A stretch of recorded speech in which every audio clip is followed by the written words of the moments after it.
Energy reading October 17, 2024.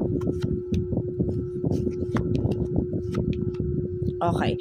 The cards say here na may mga tao talagang darating sa buhay mo or may mga taong nandyan talaga para sa'yo na kasama mo sa kasayahan pero hindi sa success, no? Huwag tayong umasa na yung mga taong nandyan sa atin ngayon na kasama natin sa joyful or happiness makakasama natin hanggang sa dulo.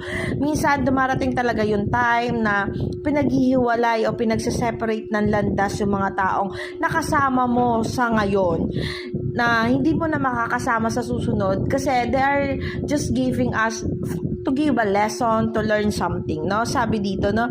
Hindi sa lahat ng tagumpay mo ay makakasama mo yung taong kasama mo sa success or sa kasayahan sa ngayon. Kaya i-prepared mo yung sarili mo to be independent. Kunin mo yung knowledge na makukuha mo